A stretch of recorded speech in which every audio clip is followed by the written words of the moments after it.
সহিহ দিন থেকে 4 নং গ্রুপে এক ভাই প্রশ্ন করেছেন যে বানর খাওয়া এর হুকুম কি এবং দলিল সহ উল্লেখ করবেন।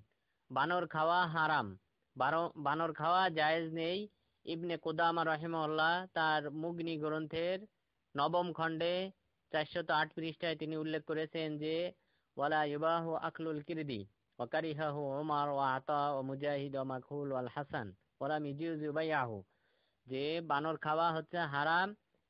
উমার রাদিয়াল্লাহু আনহু, আতা রাহিমাহুল্লাহ, মুজাহিদ রাহিমাহুল্লাহ, মাকুল রাহিমাহুল্লাহ এবং হাসান আল বসরি রাহিমাহুল্লাহ তারা সকলেই এটিকে খাওয়াটাকে হারাম বলেছেন। ওলাম ইজুজু বাইয়াহু, শুধু হারাম নয় বরং এটি বিক্রয় করাটাও জায়েজ নেই।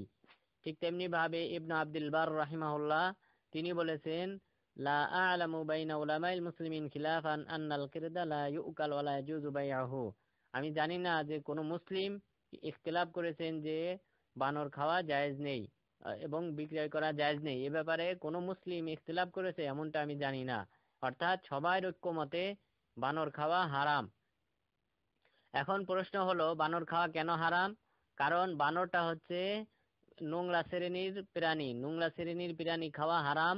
মহান রব্বুল আলামিন বলেন সূরাতুল আরাফের 157 নম্বর আয়াত, ওয়া ইউহাররিমু আলাইহিমুল খাবাইসা ওয়া ইয়াযাউ আনহুম ইসরাহুম ওয়া ইউহিল্লু লাহুমুত তাইয়্যিবাত ওয়া ইউহাররিমু আলাইহিমুল খাবাইস, যে মুহাম্মদ সাল্লাল্লাহু আলাইহি ওয়াসাল্লাম তিনি তাদের জন্য হালাল করবেন পবিত্র বস্তুগুলিকে এবং তাদের জন্য হারাম করবেন যেটা অপবিত্র নোংরা শ্রেণীর সেই সকল বস্তুকে তিনি হারাম করবেন। সুতরাং নোংরা শ্রেণীর প্রাণী হিসেবে বানর খাওয়াটা হারাম। তাছাড়া বানর খাওয়া হারাম এ ব্যাপারে রাসূল সাল্লাল্লাহু আলাইহি ওয়াসাল্লাম বলেছেন,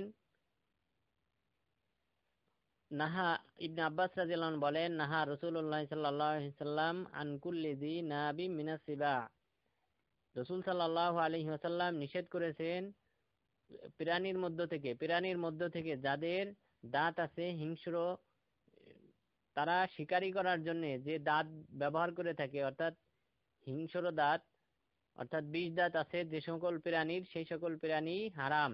এটি সহিহ মুসলিম 2 নম্বর হাদিস এবং 1934 নম্বর হাদিস। আর বানরও শিকার করে থাকে, তারও সে হচ্ছে হিংস্র প্রাণী, তারও 20 দাঁত আছে।